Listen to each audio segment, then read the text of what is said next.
मैं शर्मिला फगेड़िया, आप देख रहे हैं खुशी बुटीक। आज की इस वीडियो में मैं आपको कढ़ाई वाली सलवार की कटिंग बताऊंगी। तो ये देखो, इसके पोंचे पे मोरनी का डिजाइन है।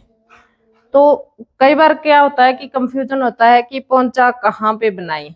अब किसी किसी में तो इतनी सी कढ़ाई होती है जैसे कि 3 इंच की, और किसी किसी में देखो इतनी ज्यादा कढ़ाई है। तो पोंचा हम कहाँ तक और कैसे बनाए या फिर इसके नीचे बनाए, तो इस तरह की प्रॉब्लम बहुत सारी लेडीज के साथ आती है।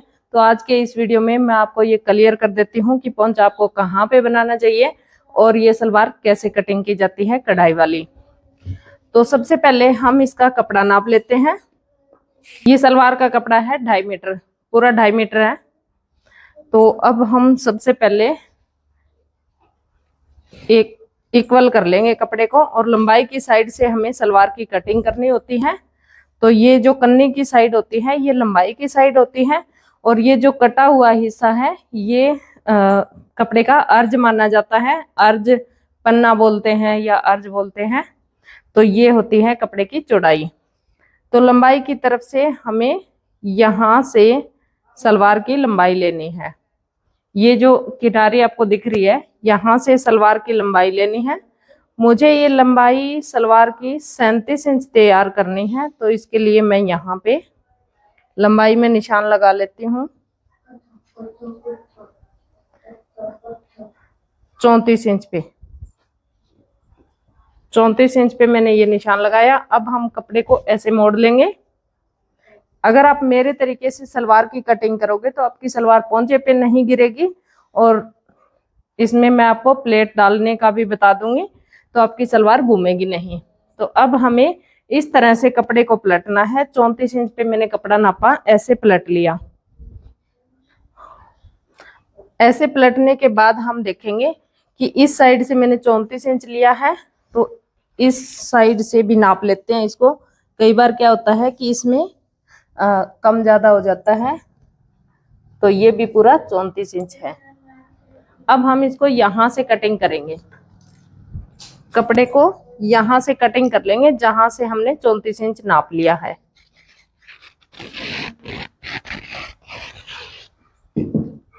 अब हमें कढ़ाई वाले हिस्से को अलग कर लेना है इस तरह से नाप के, और अब हमें देखना है कि इसको डबल करने के बाद बिल्कुल बराबर आ रहा है या फिर आगे पीछे जा रहा है कपड़ा। अब हमने इस तरह से डबल कर लिया। तो इस कढ़ाई को हम देख लेते हैं, ये बिल्कुल बराबर आ रहा है। यहां से जो कपड़ा है यहां से बिल्कुल बराबर कर दिया। लंबाई भी बराबर आ रही है। यहाँ पे कई बार कपड़े में कान होने के कारण ये ऊपर चला जाता है, ये नीचे चला जाता है। तो अगर ये ऊपर नीचे हो जाता है तो आपको यहाँ से पहले अलग करके फिर आपको ये बराबर करने होते हैं। ऐसे अगर खींच के बराबर करोगे तो कपड़े में टेढ़ापन हो जाएगा। तो ऐसे आपको नहीं करना है। अब हमें यहाँ की चौड़ाई नापनी है। तो ये देखो, ये है 22.25 इंच, और यहाँ जो मोरनी का बीच आ रहा है ये आ रहा है 9.5 इंच पे। यानी कि इस साइड थोड़ा सा कपड़ा ज्यादा है, तो इस साइड की कन्नी उतार लेनी है। पहले हम इसको बीच सेंटर से उतार लेंगे।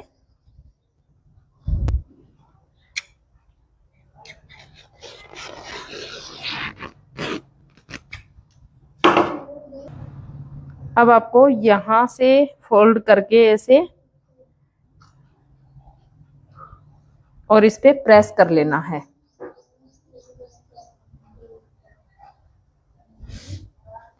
बिल्कुल बराबर देख लेना है कि कहाँ पे कढ़ाई आ रही है, बराबर है। अब इस पे कर लेंगे प्रेस। अभी ये मैंने दोनों पार्ट अलग अलग करके इन पे कर लिया है प्रेस।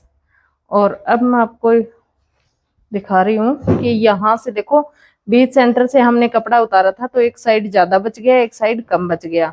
लेकिन अगर पूरा भी बराबर होता तो हमारी जो सलवार की कली है वो कहाँ पे जाती। देखो, 6 इंच का हमें पोंचा बनाना होता है। 6 6.5 का नॉर्मल इतना ही बनवाते, ज्यादा बड़ा नहीं बनवाते कोई। तो 7 इंच लेके हम इस पे सीधा तिरछा निशान लगाते हैं, ऐसे जैसे सलवार की शेप होती है। अगर हमारा कपड़ा पूरा यहाँ तक होता तो कली इतनी ऊंची चली जाएगी, सलवार की कली ऊंची चली जाएगी पीछे से, तो किसी किसी को इस तरह से पसंद नहीं होता है। तो हमको क्या करना है कि गोड्डे की जो चौड़ाई है वो हमें कम रखनी है। जैसे हम रख लेंगे 7 इंच पे रख सकते हो, 7.5 पे रख सकते हो, तो पोंचे के पास ही कली आ जाएगी। तो मैं लगभग 7.25 इंच पे रख लेती हूँ। अब ये जो कपड़ा बचेगा इसको हमें उतारना पड़ेगा। ये 7.25 इंच पे निशान लगाया, इस तरह से पूरे गोड्डे की छटाई कर देनी है आपको, क्योंकि आज के टाइम में ऊंची कली बिल्कुल भी पसंद नहीं करते हैं। तो यहाँ से हमें ये कपड़ा उतारना होगा और ये कपड़ा वेस्ट ही जाएगा। इससे हम नाड़ा बना सकते हैं, इससे हम पोंचे के नीचे लगा सकते हैं, या फिर कमीज में अगर कोई पट्टी वट्टी लगानी है, पाइपिंग वगैरह डालनी है, तो इस कपड़े से हम डाल सकते हैं।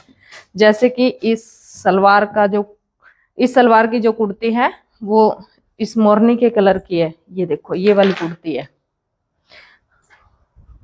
तो ये पाइपिंग वगैरह डालने के काम आएगी। अब हमें पोंचा कहाँ पे बनाना है? पोंचा देखो, हम यहाँ पे पोंचा नहीं बनाएंगे, क्योंकि यहाँ पे पोंचा बनाएंगे तो ये लगभग इकट्ठा हो जाता है कपड़ा। जैसे कि सलवार के ऊपर देखो, पोंचे के ऊपर इस तरह से हर एक कपड़ा इकट्ठा हो जाता है, चाहे आप कितनी भी खड़ी खड़ी सलवार बना लो।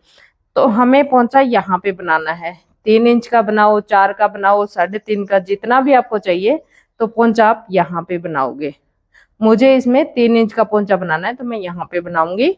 और ये जो एक्स्ट्रा कपड़ा है इसको हम नीचे मोड़ देंगे ऐसे।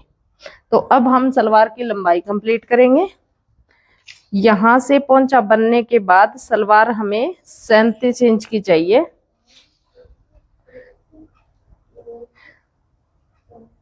तो ये है टोटल 34 इंच की। मैंने थोड़ा एक्स्ट्रा ही काट लिया कि कम ना रह जाए। अभी 37 इंच सलवार तैयार करने के लिए हमें वैसे तो 3.5 इंच का बेल्ट रेडी करने से ये सलवार रेडी हो जाएगी, लेकिन हमें 4.5 इंच का बेल्ट रेडी करना है, 4.5 इंच का। तो हम यहाँ से ऐसे तिरछा करके कपड़ा उतार देंगे। ये एक्स्ट्रा है, इसको हम यहाँ से तिरछा करके उतारेंगे। तिरछा करके उतारने से क्या होगा कि यहाँ से जब कपड़ा इसके बराबर आएगा चुनट डल के, तो आगे से जो सलवार है वो हमारी थोड़ी सी उठ जाएगी, पोंचे पे नहीं गिरेगी। तो इस कारण से हमने यहाँ से तिरछा काट दिया, लगभग 1.5 इंच तिरछा काट दिया। अब यहाँ पे कट लगा लेंगे प्लेट डालने के लिए। और मेन प्लेटें जो प्रेस करने वाली होती है लगभग 2-2.25 इंच कपड़े की होती है, तो इतनी बड़ी हमें ये प्लेट लगानी होती है ऐसे।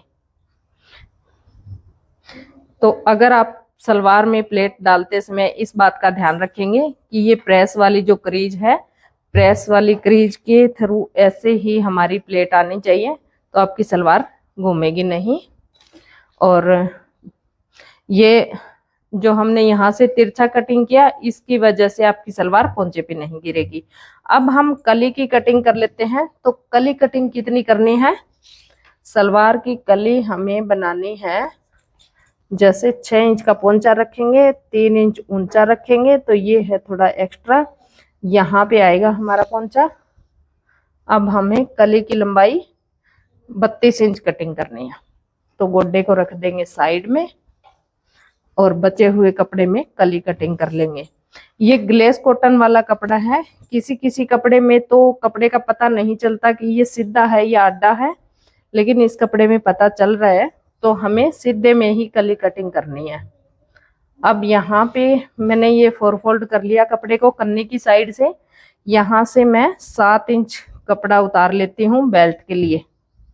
7 इंच पे निशान लगाया।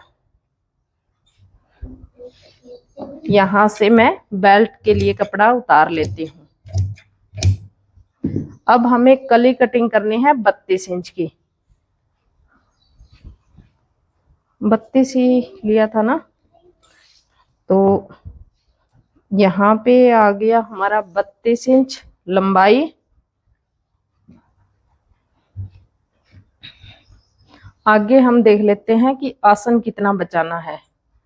तो वैसे तो नॉर्मल हम आसन जो लेते हैं 9.5 या 10 इंच का लेते हैं, लेकिन हमें जो आगे जो कपड़ा बचा हुआ है इसकी छोटी कली बनानी है, तो इसके लिए हम ये ले लेते हैं 13.5 इंच का आसन।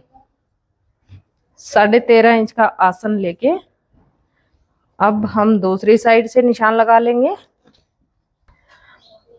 अब हमें यहाँ से 13.5 इंच पे निशान लगाना है आसन का, और आगे 32 इंच की कली।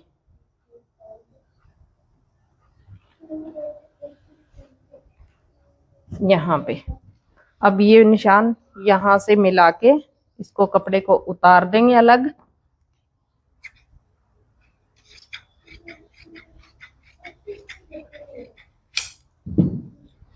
और यहाँ से ये क्रॉस में निशान मिला के कली की कटिंग कर लेंगे।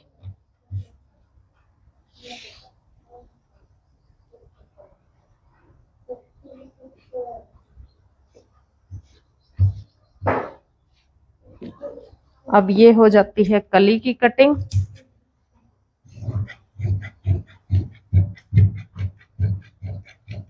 वैसे तो हम बचे हुए कपड़े को डबल फोल्ड करके आडे में कली बना सकते थे, लेकिन ग्लेस कॉटन वाले कपड़े में अगर हम आडे में कली बनाएंगे तो ये सही नहीं रहेगी और आपकी सलवार की फिनिशिंग बिगड़ जाएगी। कोई भी कपड़े में अगर प्रिंट वगैरह है, कोई भी डिजाइन है, तो उसमें आप आडे में कली कटिंग कभी भी मत करें। ऐसे आप सीधे कपड़े में पूरा कपड़ा लगा के सलवार हैवी बना सकते हैं। तो ये मैंने कर ली कली की कटिंग और ये हो गया आसन। अब हमें देखना है कि इसमें छोटी कली बनानी है। कपड़े को ऐसे फोल्ड करके यहाँ पे रखेंगे और यहाँ पे हम 10 इंच पे आसन का निशान लगा लेंगे। जो भी आप लगा रहे हो 10 इंच का, 9.5 इंच का, आप यहाँ पे आसन पे निशान लगा के और ऐसे तिरछा कटिंग कर देंगे। तो ये हमारी छोटी कली की कटिंग हो जाती है। और ये जो कपड़ा बचा है आपके बेल्ट में जोड़ लगाने के काम आ जाएगा, इससे आप जोड़ लगा सकते हैं। और ये देखो छोटी कली की कटिंग हो जाती है। इस तरह से आपकी सलवार का घेर बढ़ जाता है, यानी कि पूरा कपड़ा कंप्लीट आप सलवार में यूज कर सकते हैं ऐसे। अब कली की जो चौड़ाई है ये देखो 25 इंच हो गई और आगे 7 इंच का गोड्डा कटिंग किया है हमने, तो 25 और 7 32 इंच इतना घेर हो गया सलवार का। एक साइड का 32 इंच तो डबल में 64 इंच। अच्छी सलवार बन गई है। तो इस तरह से आप अपने सीधे कपड़े में सलवार बना सकते हैं। वीडियो पसंद आए तो लाइक कर दीजिए, चैनल पे नए आए तो चैनल को सब्सक्राइब जरूर से कर लीजिए। मैं मिलती हूँ आपसे अगले वीडियो में।